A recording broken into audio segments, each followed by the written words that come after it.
benefits of sentient beings, and dedicating the class to all sentient beings. So rather than read the prayer as we have in the past, we'll just start with this prayer. I'm going to go ahead and recite a short prayer in English. To the Buddha, his teaching, in the Buddha, his teaching, and the order most excellent, we take refuge until enlightenment is reached. By the merit of generosity and other good deeds, may we attain Buddhahood for the sake of all that lives. In the Buddha, his teaching, and the order most excellent, we take refuge until enlightenment is reached. Through the merit of generosity and other good deeds, may we attain Buddhahood for the sake of all that lives. In the Buddha, his teaching, and the order most excellent, we take refuge until enlightenment is reached. By the merit of generosity and other good deeds, may we attain Buddhahood for the sake of all that lives. And I'll recite another short prayer in Tibetan. Or Palden Sawe Lama Rinpoche, Dagichi war Pede Denshala, Kadrin Jimbogoni Jesante, Kusum Tukingodrup Saldu so. And that's to the kind root guru resting on a lotus flower above my head. May I understand and be blessed by your body, speech, and mind. Okay, I'm going to need a little help. Do you remember where we left off? I think I put a bookmark where it belongs, and I think we're starting on verse number 15. Am I close? I thought it was 17. I could be way off. Okay. Anybody else? Well, I think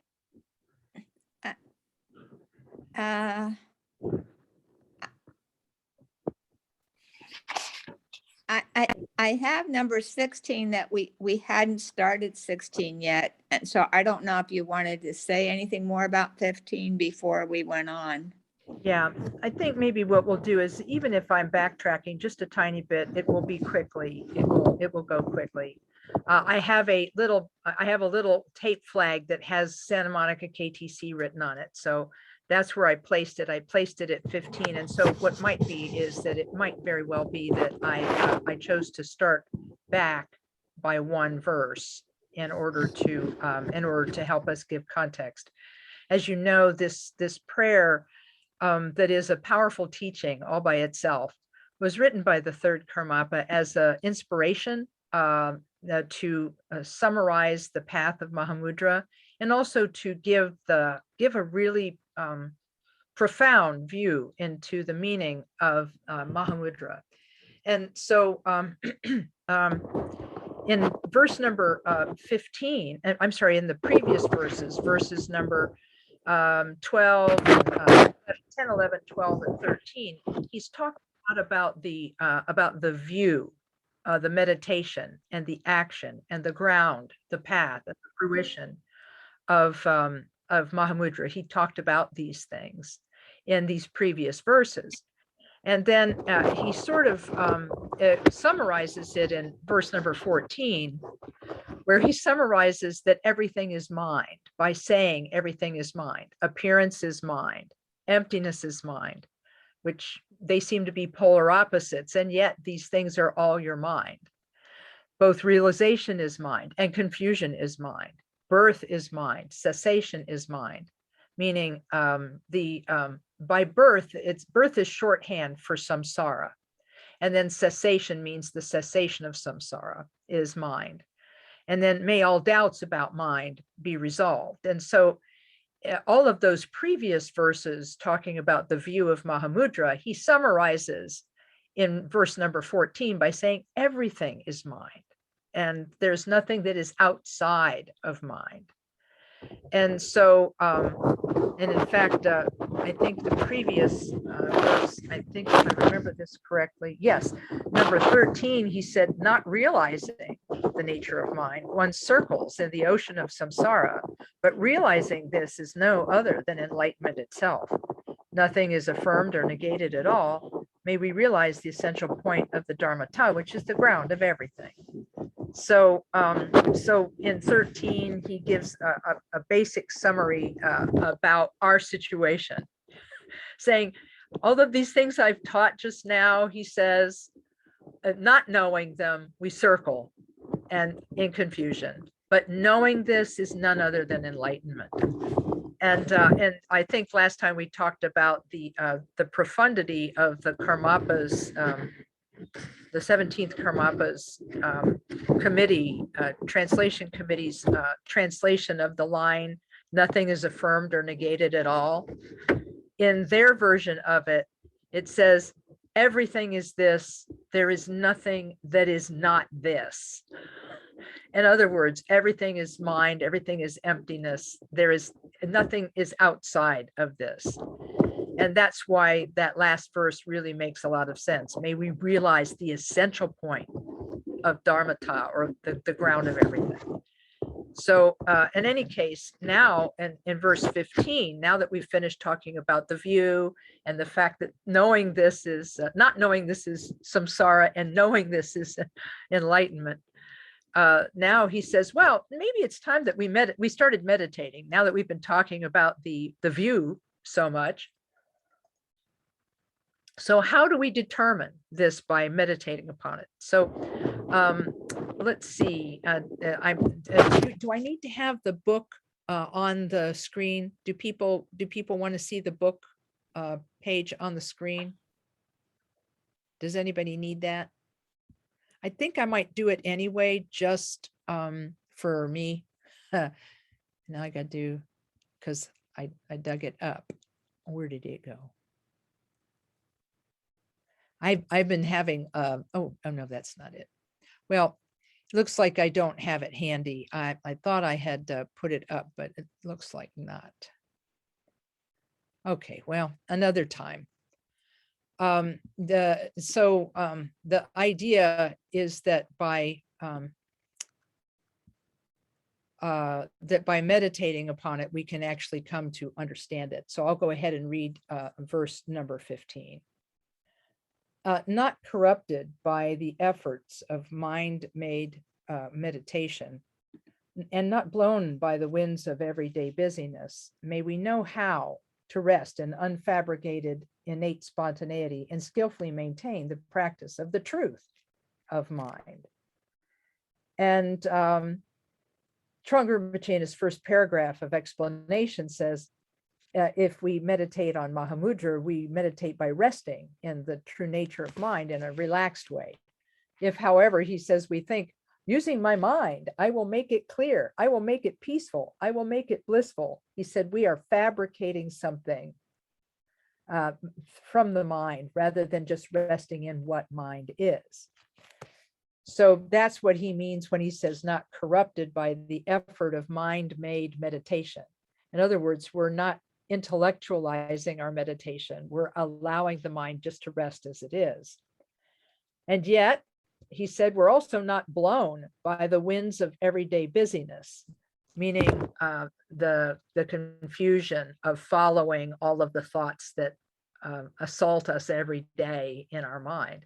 So he's describing meditation as being between these two. The real meditation is being between these two. You know, if we're completely discursive and wandering, well, that's not meditation. And if we're sitting there and kind of faking it, that's not meditation. So what is free from these two extremes of intellectual fake meditation and then the regular discursive mind? What's in between those two? And so then in the next two lines, he says, may we know how to rest in unfabricated innate spontaneity and skillfully maintain the practice of the truth of mind. So previously, in previous verses, he's described mind as empty luminosity. Emptiness in that mind is not a material thing, and luminosity in that it is not nothing. The mind is not a material thing, but it's not nothing because it experiences and it knows, it has awareness. And so all of the different styles of Mahamudra meditation find a way to rest in the mind that is empty luminosity. You can do it in a symbolic way. His Holiness the Dalai Lama, when he was teaching at KTD in 2006, he was teaching on Chenrezig. he said, well, he said, you don't have to sit there and say, I meditate on my mind as emptiness. I meditate on my mind as clarity. He said, you don't have to do that. He said, visualize yourself as Chenrezig and you're made of light, but you're empty inside. He said, empty luminosity. And he said, and this is a symbolic way of meditating on mind's true nature. And he said, you can do this because it has some concept in it. It's a little bit conceptual. I look like Chenrezig and I'm an enlightened being and I am empty inside, but I'm made of light. I'm made of brilliant light. And by holding our mind in this sort of paradox, I'm made of light and yet I'm empty inside. That's a way of holding your mind on the idea of it, the mind's nature as being empty luminosity. And then the Dalai Lama said, and what do you do at the end? At the end, you dissolve yourself as Chenrezig into utter emptiness. And then you rest there for a short period of time. It may only last for a few seconds, but it is genuine meditation. And so he says that if you repeat this every day and every day and every day, he said it is a way of symbolically meditating on the nature of mind. And then at the very end, you actually do meditate on the nature of mind when you dissolve everything into emptiness, even if it only lasts for a few seconds. He said that's genuine meditation. It's real, it's effective, it's powerful, and it builds. I remember one time I read somewhere that people may think that small bits of that kind of meditation are not useful, but I always say drop by drop, the water fills the glass. It still fills the glass. So that is one of the easiest ways for us as ordinary practitioners to meditate on mind, is by using the skillful means of mantra and visualization meditation as our form of Mahamudra. I remember one time I was doing a Chenrezig retreat, and after the retreat, I got to go to a Mahamudra teaching by Khenpo Rinpoche, and he spoke of Chenrezig practice as being concordant Mahamudra. And remember, the Dalai Lama called it symbolic Mahamudra, and he called it concordant. And I got up to the microphone and I said, what does that mean? And he said, concordant means that it is very similar to the actual Mahamudra meditation. And I said, well, but is it Mahamudra meditation? Is it really? And he said, oh, yes. He said, if you do it enough, eventually, he says, it crosses over and becomes actual Mahamudra meditation. And I'm saying, I'm going to count on that. So in this way, even those of us who are near beginners in Dharma, we can do Chenrezig practice. And this Chenrezig practice is a form of this meditation where we rest the mind in empty luminosity, first in a symbolic way by visualizing ourselves as made of light and empty, and then at the end dissolving into utter emptiness and experiencing it. Of course, down farther in his explanation in the second paragraph, he talks about, he talks about our mind not being stained by these two extremes of everyday busyness and by fake or mind-made meditation. So like, what are you doing if you're not doing that? He says, in the tradition of Dzogchen, one has to reach a new clarity about the mind by distinguishing between mind and awareness. And those of you who have studied the teachings of Mingyur Rinpoche, he talks a lot about awareness and how to rest in awareness as a way of practicing Mahamudra. And he said, this is one oral tradition of this. Then he said, then Trungpa Rinpoche says, in our own oral traditions of the Kagyu, one arrives at what is called unfabricated mind. To be unfabricated means that with respect to the true nature of mind, which is empty and luminous, that we don't try to change it into something empty and then try to change it into something luminous. Rather, we rest in what is the very nature of mind itself. And therefore, this is called unfabricated or innate. It's really just actually the same thing of resting the mind in its present moment of its own awareness. And so even though they use different terminology, they arrive at the same location. So, so then at the end of this paragraph, Trungpa Rinpoche says, we then should meditate with spontaneity, naturally flowing awareness. Whatever exists in the true nature, we should just rest in that. Otherwise, we will be trying to create something new. This was verse number 15. Then I'm going to talk, before I take questions, I'm going to quickly go through number 16, which you'll find familiar because it's about shamatha. He says, 16, the waves of subtle and gross thoughts subside by themselves. The waters of unmoving mind rest naturally. May the ocean of shamatha be undisturbed, free of the dregs of drowsiness. Those of you who are familiar with Khenpo Karthar Rinpoche's book, Excellent at the Beginning, know that the chapter on shamatha is based on this verse. And he quotes this verse in Excellent at the Beginning, and in the book, Excellent at the Beginning, and he explains the meaning of these. But those of us who have tried to do shamatha practice, we actually already are familiar with what this verse means. The waves of subtle and gross thoughts subside by themselves. What this means is that at first, when we practice shamatha, we have a lot of thoughts, and we have to keep coming back to the breath over and over and over again. And that through doing this practice of coming back to the breath over and over again, we slowly calm the waters of. Now, last time, did I show you the pictures of the 4 kinds of water? Did I do that last time? No? Okay. Okay, we'll have a little fun with this. I don't remember which of Khenpo Karthar Rinpoche's teachings this was in, but I believe it was in his book, Dharma Paths. He gives a really nice summary of this. Let's see if we can find it. Yes, okay, 4 stages of shamatha. Okay, stages. There we go. It has pretty little pictures in it, so you'll get a kick out of it. This is his conversation about shamatha. The 4 stages of shamatha. It's the word shine is the Tibetan name for shamatha, which means calm abiding. The first stage of it is, whoops, I'm sorry. I didn't mean for that to happen. The first stage is called the waterfall.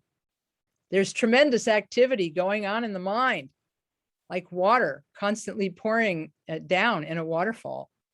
He said, don't feel discouraged or disappointed, realizing that you have to work, continue to practice without becoming annoyed or disappointed at the number of distractions. You should resolve to continue the meditation practice, neither encourage the thoughts nor try to suppress them, but simply work on coming back to the breath. Many people, when they first start meditating, they come to me and they say, I have all this torrent of thoughts in my mind. I say, congratulations, you have arrived at the first stage of shamatha. Don't feel bad. You're at the first stage. The second stage is also described in terms of water, a meandering river in a valley.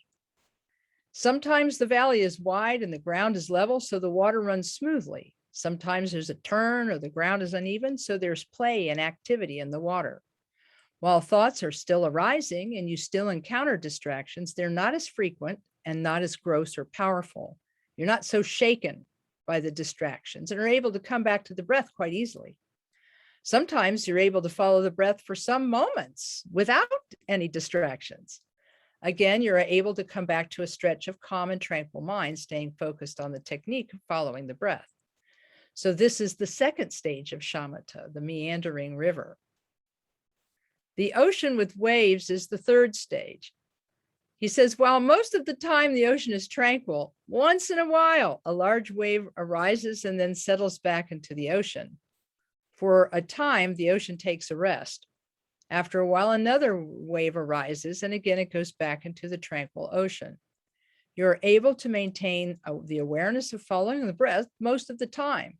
But once in a while, there are some distractions. At this point, there's not so much shakiness or uncertainty in your meditation practice. You begin to feel a sense of confidence and trust in yourself and in the practice. And the fourth stage of shamatha is the windless, waveless ocean, which I think is what is being referred to in the verse that we just read. The fourth stage, as you continue to practice basic shine or shamatha, meditation finally becomes stabilized, which is likened to a windless, waveless ocean. No matter how long you meditate, you can sit without distraction.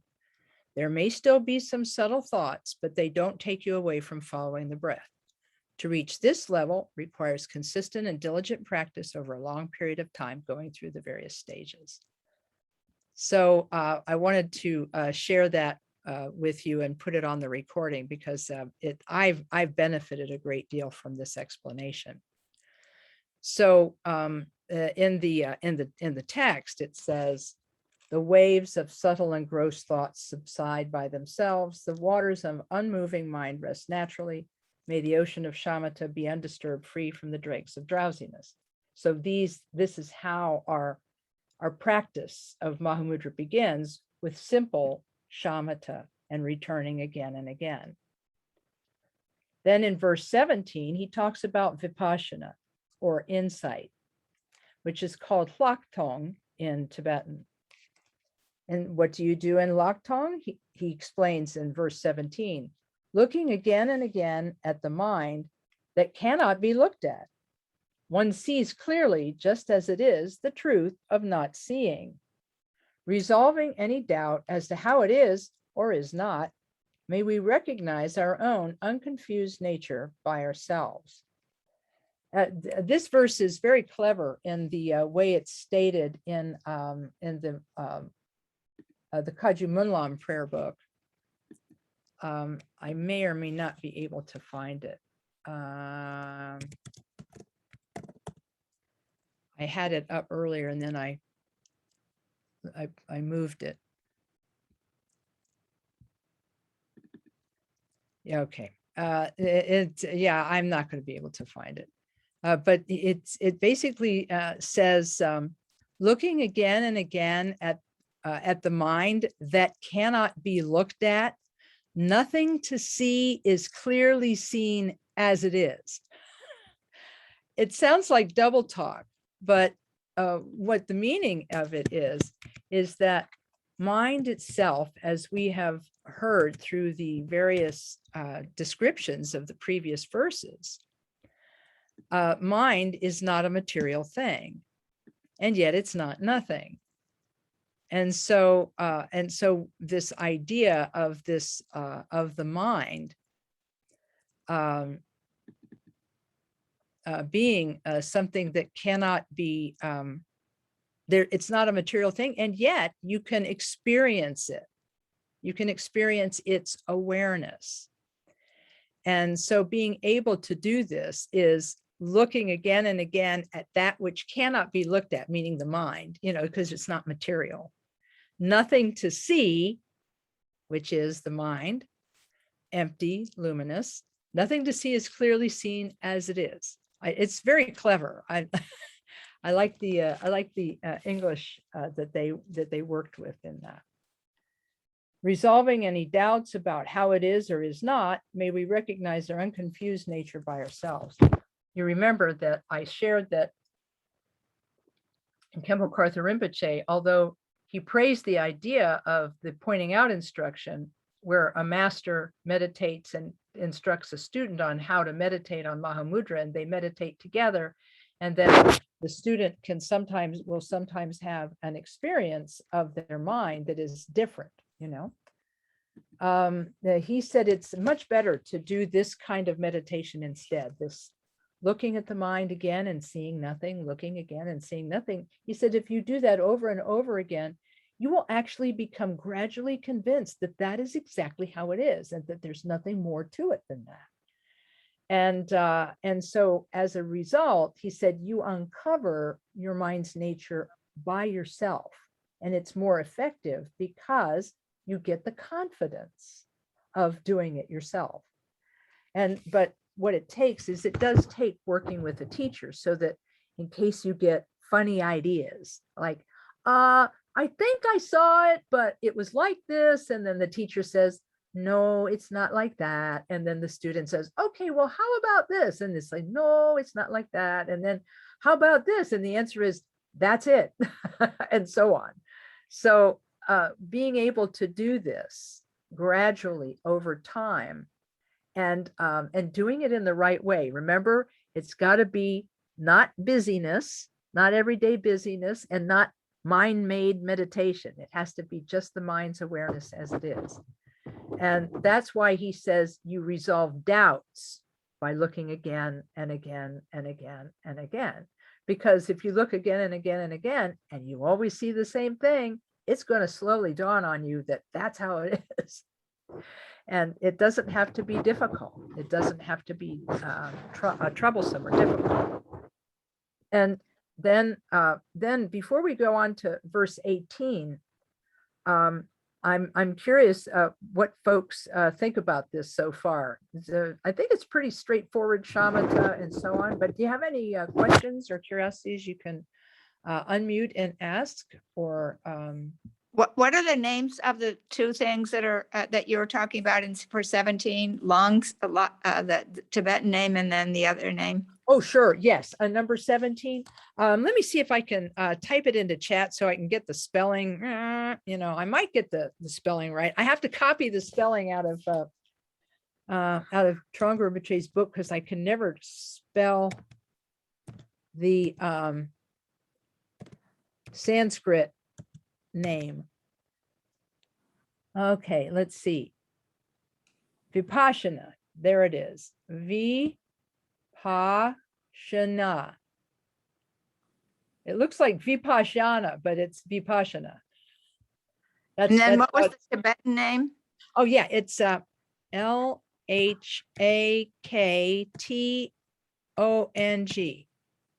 Thank you. Hloktong. And they both mean like higher vision or higher seeing. Okay, that's good. Yeah. And so, yeah, any other questions?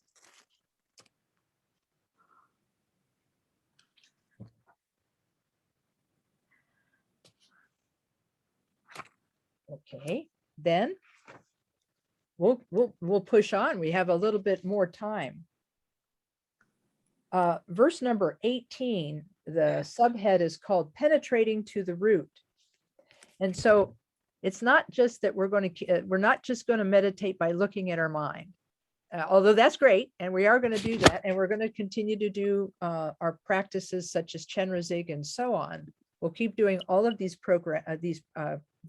methods of meditation because they help to convince us, and we get steeped in the understanding of how mind is by doing all of these practices.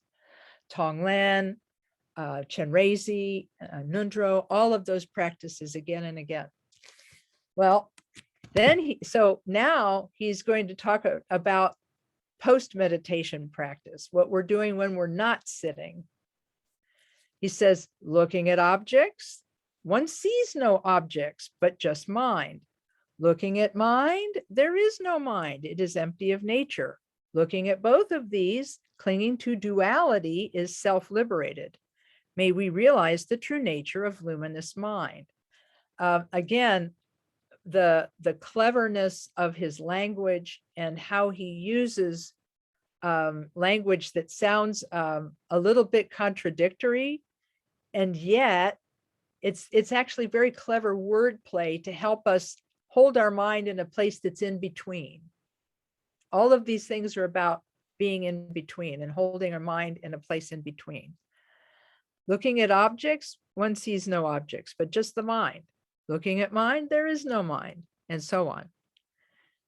And then he says that Trungpa Rinpoche says, we penetrate to the root of mind by means of Vipassana meditation. The text says looking at objects, one sees no objects, but just mind. Trang Rinpoche says when we look at external objects, we have feelings of pleasure and aversion arise in our mind. In the same way, when we look at an object or some appearance, the aspect of an object that arises in the mind, so then there is no external object. What he's meaning here is that there's a difference between apparent objects, which are out there. I don't know if I've explained this one yet. Apparent objects are those things out there, apparent objects. But then appearances are the appearance of this apparent object in our mind. I could close my eyes and imagine the glass.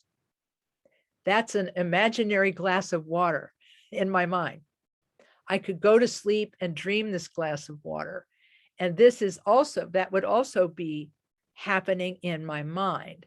And yet the teachings of the Buddha are that even while I'm awake, this appearance of this glass of water is actually still in my mind. I only experience these things with my mind. The body conveys information, but the mind is what sees it in the mind's eye. So this glass of water, in some ways, the appearance of that glass of water in my mind doesn't exist because the mind's not a material thing. And that's what this first verses, the first verse of it means. Looking at objects, one sees no objects, but just the mind. In other words, if you understand the way it is and can kind of hold your mind just so, you can kind of go, yeah, that glass is actually happening in my mind. Now, of course, then right after that, you need a drink. You know, I just was thinking, if someone is blind, would they still, if they've never seen anything, would they still have pictures in their mind? That is a good question. I have no idea about the answer of that question. I have a friend who became blind as an adult, and he's able to have appearances in his mind of things as they looked when he Yeah. could see. But that's a very good question. I do not know the answer to that. I And know it yet, struck me there- because at some point in when I was working, I worked with some blind people, but it's just a whole different. I remember actually after I retired, I worked with an elderly lady who was blind, and it was kind of like the meditation, with all your thoughts. I just, when I would go out walking with her, I was hyper vigilant because I had to know the terrain around her.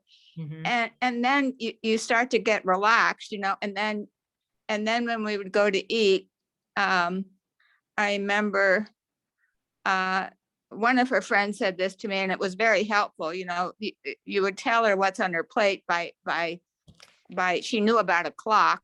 So, your meat is at such and so, on the clock, and at 9 o'clock, and you're this and that. So it was it was just very interesting, like how she saw the world, Mhm.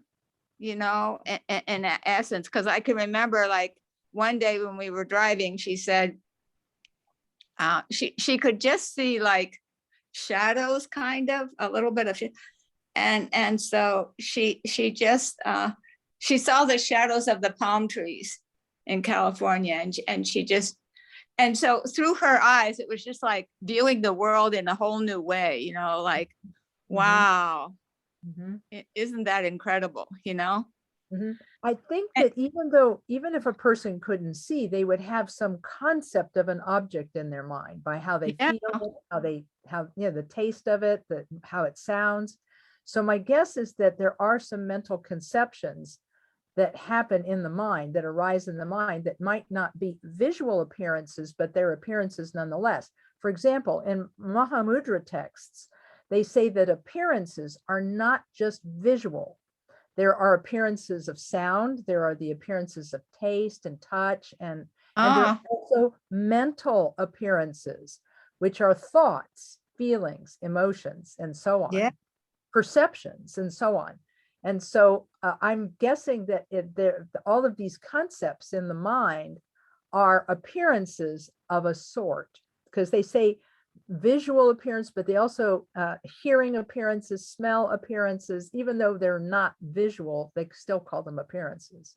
Yeah, I understand that what you're saying. Yeah. It's kind of Wow. interesting, It right? just makes me want to kind of run into a person that's been blind all their life to ask them about that, you know? Yeah. So this first section is talking about, and we talked about this, I think, a little bit last time. Did we talk about co-emergent confusion versus co-emergent wisdom? Did we talk about that last time? I don't remember that. If not, this is a good time to talk about it. We're down at the bottom of the hour. I will go for 5 more minutes. Then we'll be able to finish number 18. And then what we'll do next time is we'll sort of start again at 18 and then move on to 19 and 20.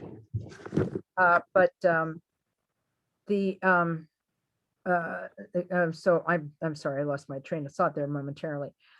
So co-emergent wisdom is something that that we hear about in prayers. For example, those of you who have read the Mahamudra Nundro Guru Yoga, in the Guru Yoga section at the end, there's a very lengthy supplication where we supplicate each one of the 42 Mahamudra lineage holders by name and ask them, grant your blessing, you know, that I may achieve or I may experience co-emergent wisdom.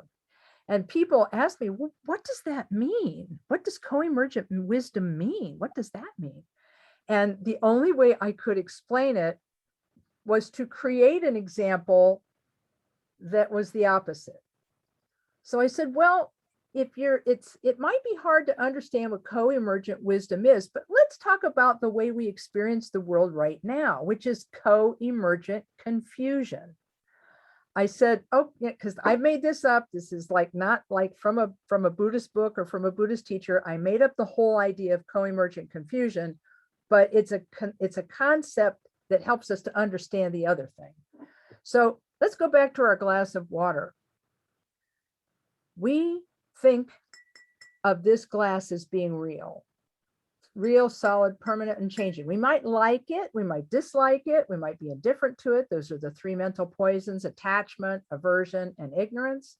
So, but we have this concept, and every time we interact with this glass, it strengthens our dualism, it strengthens our concept, because we like it and now we have it, or we dislike it and we got away from it. And so every interaction with something increases confusion.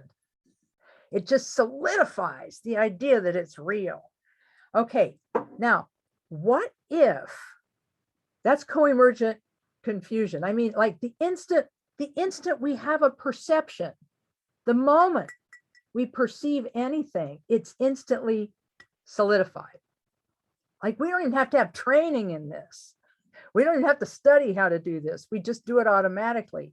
That's why they call it co-emergent, meaning at the same moment we perceive this, our clinging arises, or our confusion, our dualism arises with our perception of this thing. So what would it be like? How would it be if everything you saw, you understood instantly that it was empty, of solidity, and everything was empty and empty, clear, empty, luminous appearance? What if everything you perceived strengthened your understanding of empty luminosity?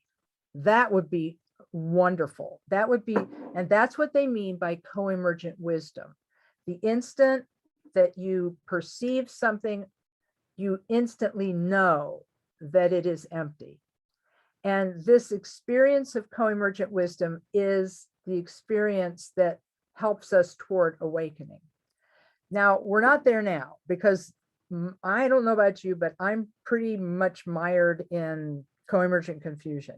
But when I do practices like Chenrezig, where you close your eyes and imagine the whole world is Dewa Chen, the realm of Amitabha Buddha, you know, the pure realm.